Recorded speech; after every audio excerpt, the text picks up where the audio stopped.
구약성경 727쪽에 있습니다. 하나님의 말씀을 받들어 읽겠습니다. 내가 예루살렘에 이르러 머무른 지 사흘 만에 내 하나님께서 예루살렘을 위하여 무엇을 할 것인지 내 마음에 주신 것을 내가 아무에게도 말하지 아니하고 밤에 일어나 몇몇 사람과 함께 나갈새 내가 탄 짐승 외에는 다른 짐승이 없더라. 그 밤에 골짜기 문으로 나가서 용종으로 분문에 이르는 동안에 보니 예루살렘 성벽이 다 무너졌고 성문은 불탔더라. 앞으로 나아가 샘문과 왕의 못에 이르러서는 탄 짐승이 지나갈 곳이 없는지라. 그 밤에 시내를 따라 올라가서 성벽을 살펴본 후에 돌아서 골짜기 문으로 돌아왔으나 방백들은 내가 어디 갔었으며 무엇을 하였는지 알지 못하였고 나도 그 일을 유다 사람들에게나 제사장들에게나 귀족들에게나 방백들에게나 그 외에 일하는 자들에게 알리지 아니하다가 후에 그들에게 이르기를 우리가 당한 공경은 너희도 보고 있는 바라. 예루살렘이 황폐하고 성문이 불탔으니 자 예루살렘 성을 건축하여 다시 수치를 당하지 말자 하고 또 그들에게 하나님의 선한 손이 나를 도우신 일과 왕이 내게 이른 말씀을 전하더니 그들의 말이 일어나 건축하자 하고 모두 힘을 내어 이 선한 일을 하려 하매 호론 사람 산발랏과 종이었던 암몬 사람 도비아와 아라비아 사람 게셈이 이 말을 듣고 우리를 업신여기고 우리를 비웃어 이르되 너희가 하는 일이 무엇이냐 너희가 왕을 배반하고자 하느냐 하기로 내가 그들에게 대답하여 이르되 하늘의 하나님이 우리를 형통하게 하시리니 그의 종들인 우리가 일어나 건축하려니와 오직 너희에게는 예루살렘에서 아무 기업도 없고 권리도 없고 기억되는 바도 없다 하였느니라. 아멘. 가위바위보를 한번 하겠습니다. 저랑 여러분 전부 다 가위바위보를 하는 겁니다. 저를 이겨보십시오. 알았죠? 손 내시고 손 내보세요. 저는 주먹을 낼 겁니다. 저를 이겨보세요. 가위바위보. 진 사람 진 사람 있죠. 세상에 목사 말을 못 믿어서 진 사람이 있습니다. 목사 말을 못 믿어서. 어제 우리 야유회를 갔는데 그 세종수목원에 그 이벤트 하는 젊은 친구들이 있더라고요. 세 가지 딱지치기도 하고 이 룰렛 돌리기도 하고 그리고 이제 가위바위보도 하는 거예요. 이 친구가 가위바위보를 하는데 딱 저처럼 하는 거예요. 저는 가위를 낼 겁니다. 그럼 뭘 내야 돼요? 주먹을 내야 되잖아요. 그런데 못 믿어요. 그리고 뭘 내죠? 가위 낸다 그러는데 보자기를 내는 거예요.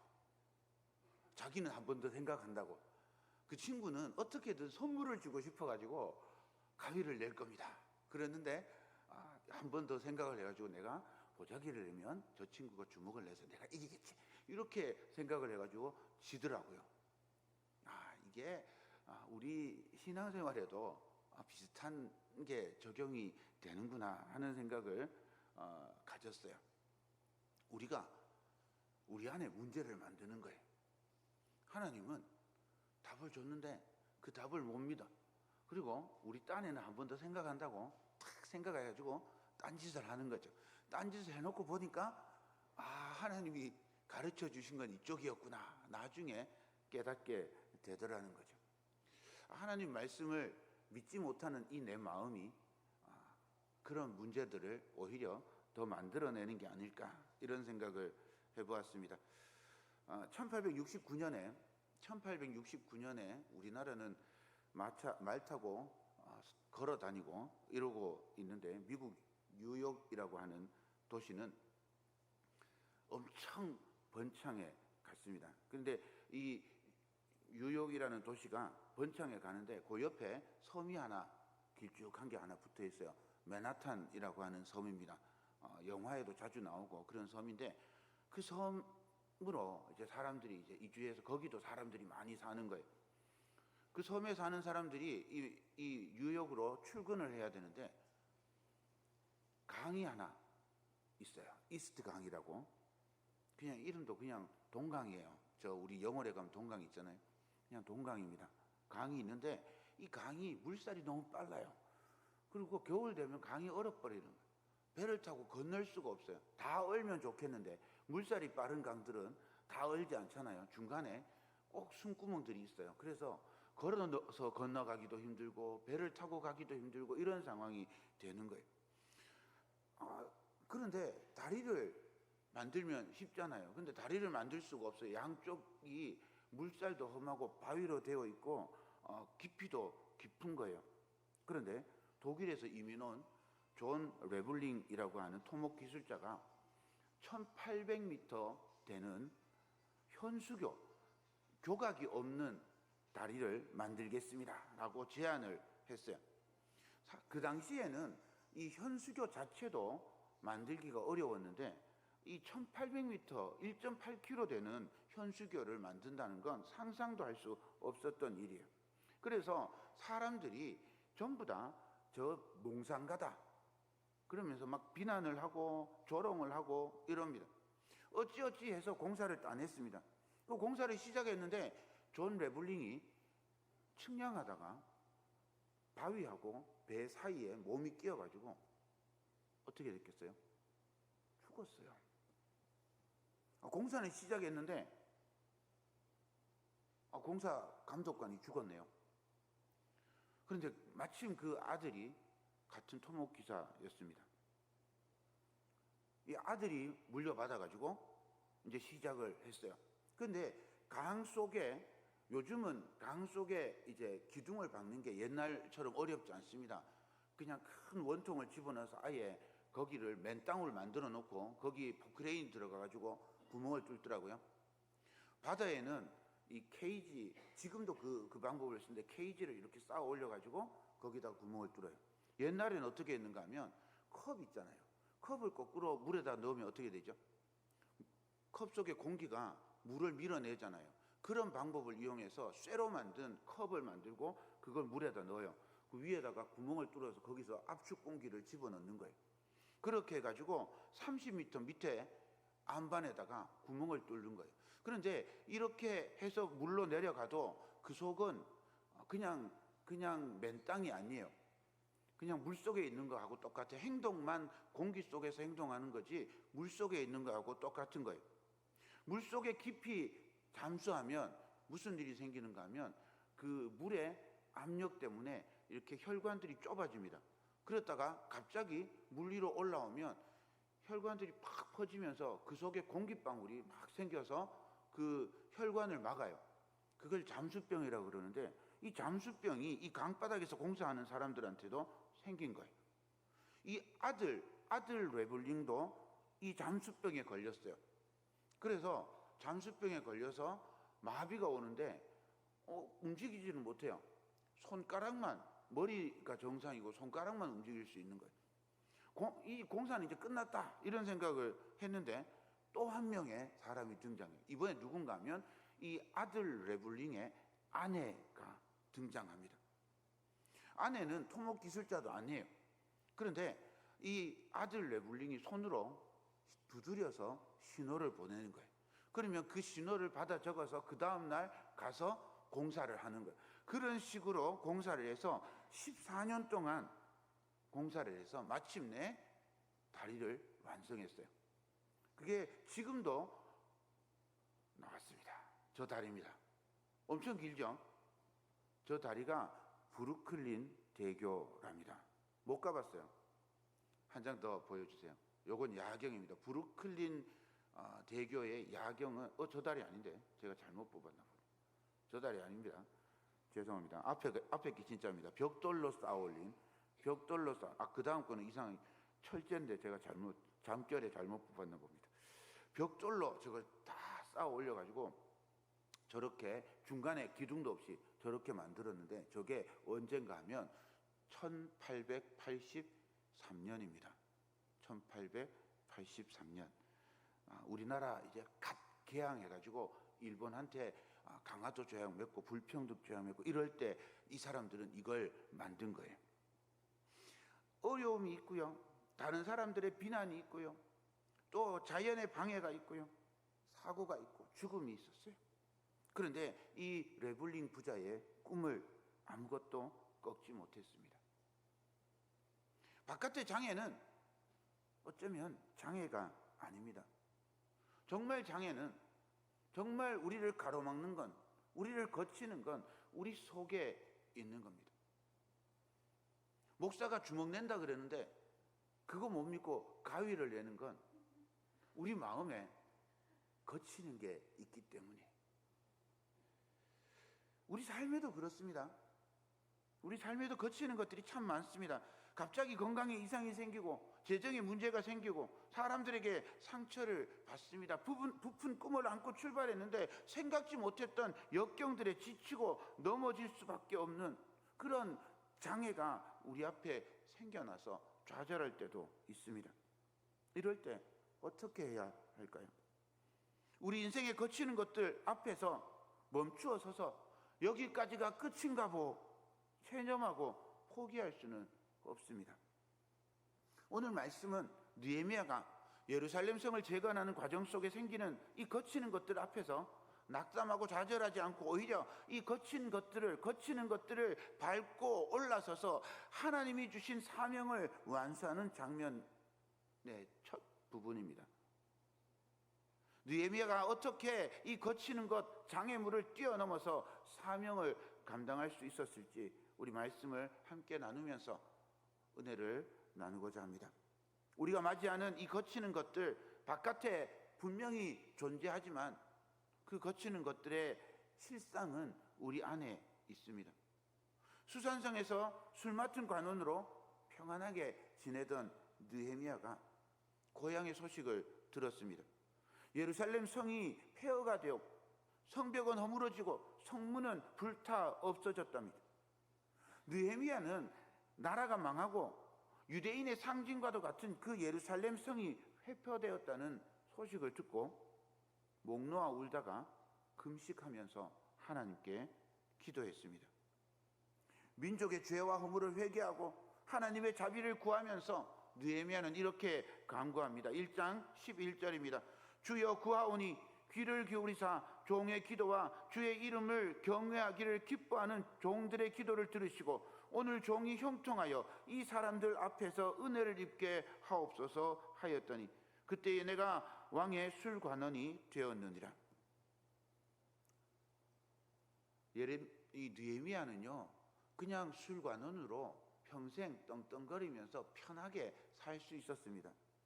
그런데 예루살렘 성의 무너지는 모습, 회파된 모습을 보면서 기도 중에 하나님께서 예루살렘 성벽을 재건하려는 꿈을 주셨습니다. 그리고 그 꿈을 이루기 위해서 느헤미야는 왕께 나아갑니다. 하나님의 은혜로 아닥사스다 왕의 허락을 받고 왕의 배려 속에서 유다 땅까지 안전하게 통과할 수 있는 조서 그리고 호위병 건축 자재까지 지원을 받고 그렇게 예루살렘으로 돌아왔습니다. 2장 8절입니다. 또 왕의 살림 감독 아삽에게 조서를 내리사 그가 성전에 속한 영문의 문과 성곽과 내가 들어갈 집을 위하여 들보로 쓸 제목을 내게 주게 하옵소서 하며 내 하나님의 선한 손이 나를 도우심으로 왕이 허락하고. 하나님의 선한 손이 느헤미야를 도왔습니다. 그래서 왕이 예루살렘으로 갈 수 있도록 허락하였고 필요한 경비와 호위와 원조까지 해주었습니다. 생각을 해보면 그렇습니다.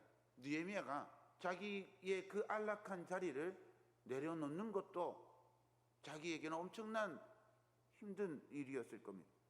왕에게 이런 요구들을 하는 것도 엄청나게 어려운 일이었을 겁니다. 지난달에 제 친구가 갑자기 카톡이 왔어요. 여의도 순복음교회에 할렐루야 찬양대 지휘자 여자경입니다. 이름이. 지휘자한테 이번 주 찬양한 악보가 너무 좋으니까 그 악보를 좀 구해달라는 거예요. 서울 여의도 순복음교회 지휘자를 제가 어찌 알겠습니까?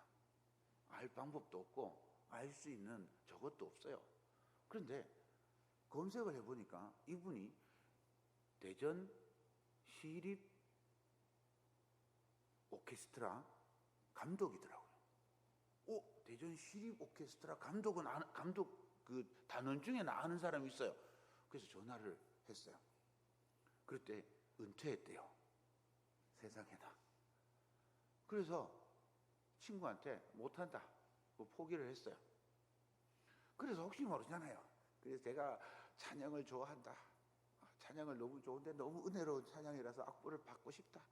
막 이러면서 또 비올라 하시는 분인데 열심히 제가 이야기를 했죠. 그리고 이제 포기했어요.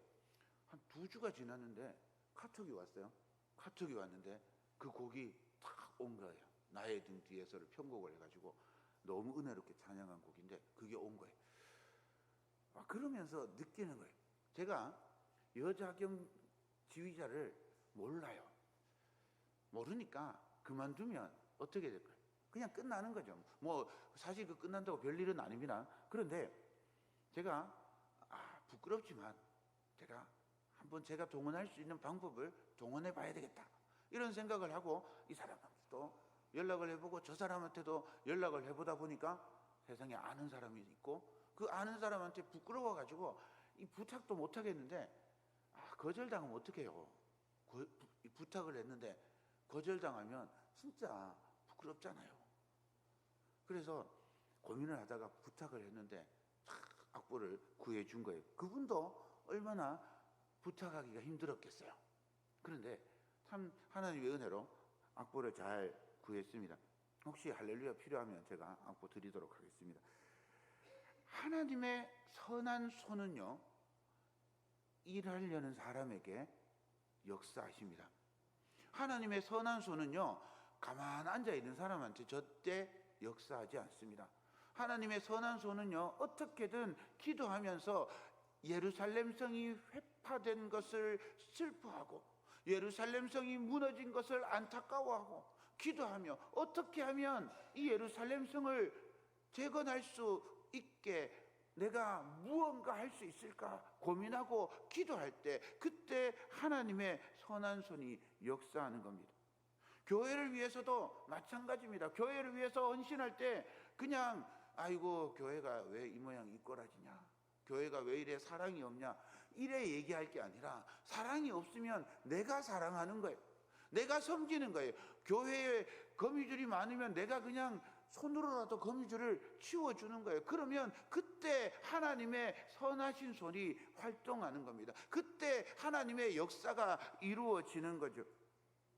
느헤미야는 기도하면서 하나님 앞에 간구하면서 왕에게 담대하게 자기가 예루살렘으로 돌아갈 것을 요청한 거예요. 그런데 그 자리에 하나님의 선하신 손이 역사하는 겁니다. 예루살렘으로 돌아가는 길에 강도를 만날 수도 있고요, 굶어 죽을 수도 있고요, 어떤 일이 생길지 모르는데 하나님의 선하신 손이 역사하셔서 왕이 호위병도 주고 조소도 주고 심지어 예루살렘 집을 지을 수 있는 그런 건축 자재까지 다 도와주었던 거죠.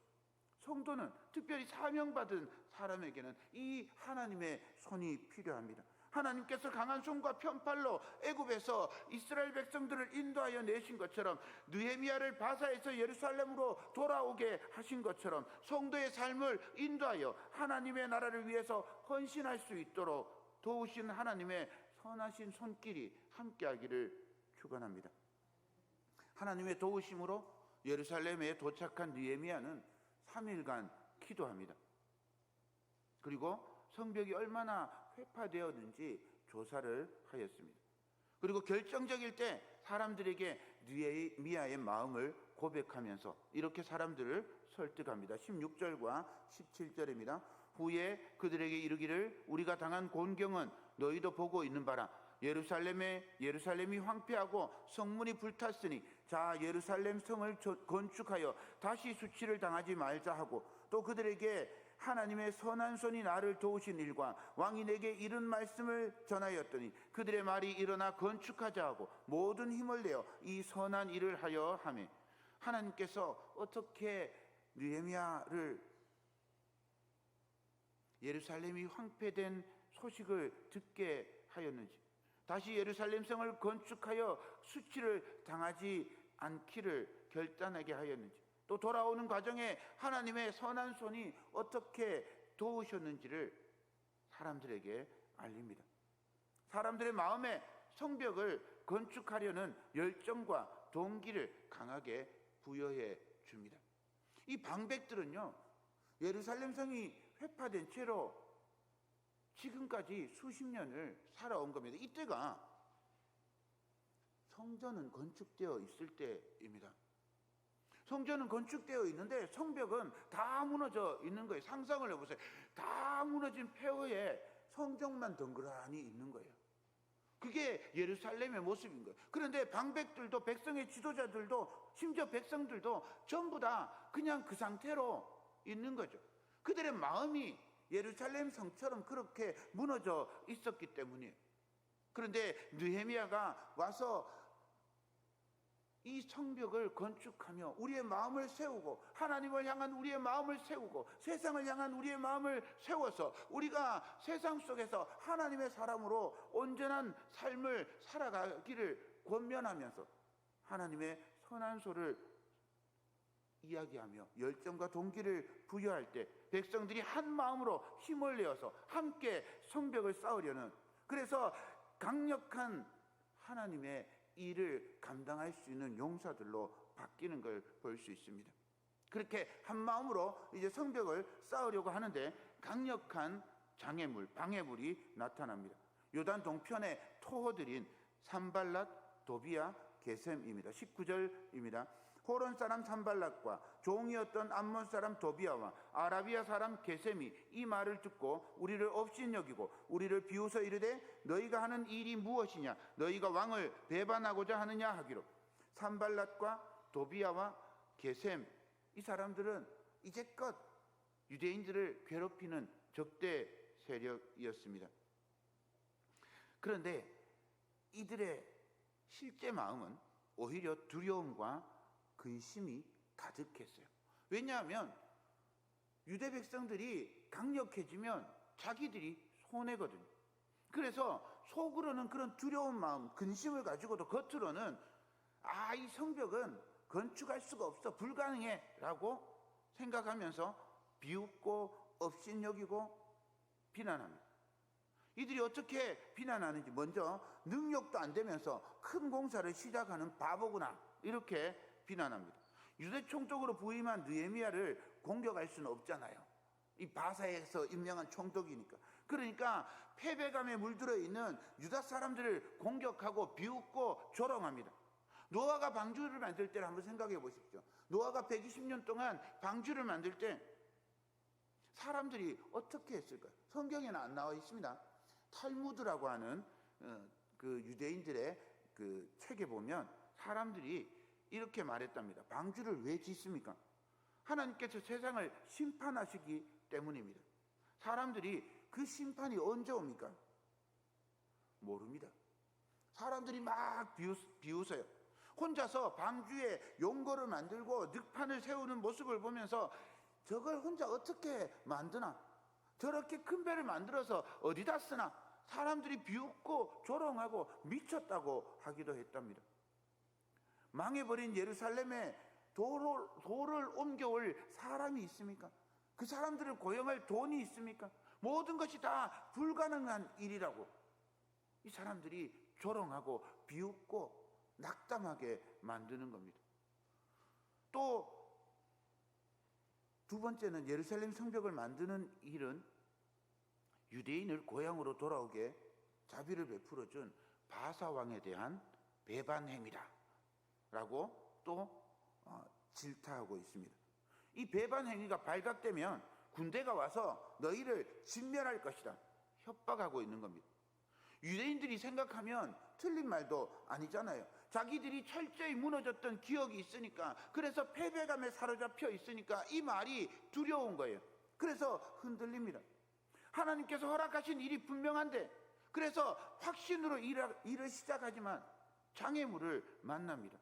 그럴 때 우리는 곧잘 이렇게 생각합니다. 하나님의 뜻이 어디 있을까? 정말 우리가 하는 이 일이 하나님의 마음에 합당한 일일까? 하나님께서 선한 손으로 도우신다면 시작도 하기 전에 이런 거치는 일들이 생겨날 수 있을까? 유대인들은 거치는 돌과 부딪히는 바위가 앞을 가로막고 있다고 그렇게 생각했을 겁니다. 내가 이 일을 할 자격이 있을까? 능력이 있나? 나는 무식하고 지혜도 없고 돈도 없고 힘도 없고 괜히 거창하게 시작하고 일을 망치면 다른 사람들이 얼마나 비난하고 조롱할까? 이런 마음들이 속에서 막 생긴 겁니다. 성벽을 만들고 우리가 거창하게 성을 회복하면 바사가 와서 다시 우리를 진멸시키는 건 아닐까? 두려운 것. 외부에서 오는 이 거치는 것들, 장애물보다 더 위험한 건 내 마음속에 있는, 내 마음에 존재하는 거치는 것, 내 마음의 좌절감, 패배감인 거죠. 이런 생각들이 우리 마음을 잡아먹으면 슬그머니 꽁무니를 빼고 포기하려고 합니다.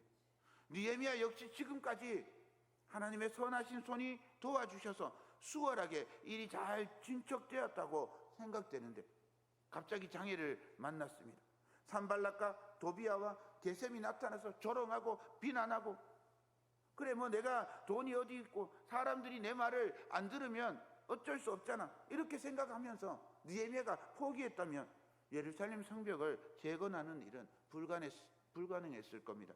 새로운 역사를 만들어내지도 못했을 겁니다.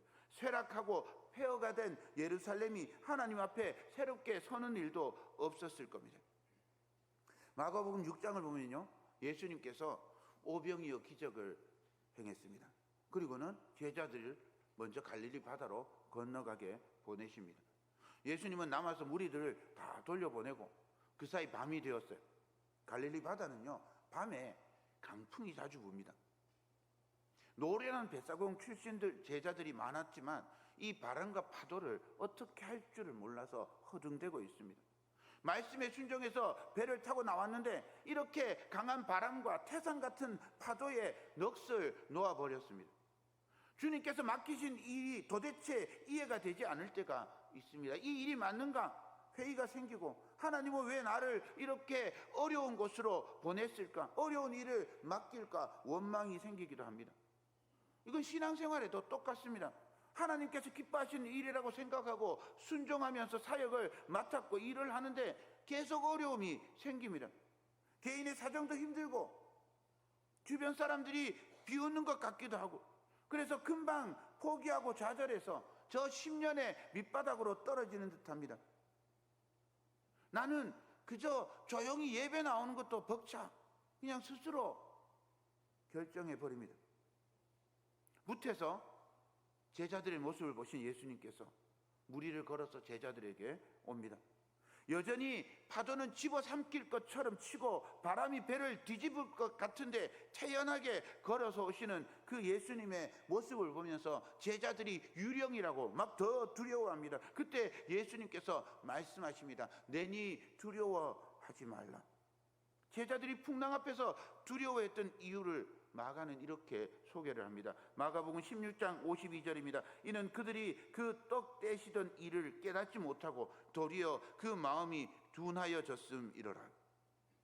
주님이 원하시는 것은 풍랑이 치는 어려움 속에서도 물고기 2마리와 보리떡 5개로 5,000명을 먹이신 전능하신 주님을 신뢰하는 것입니다.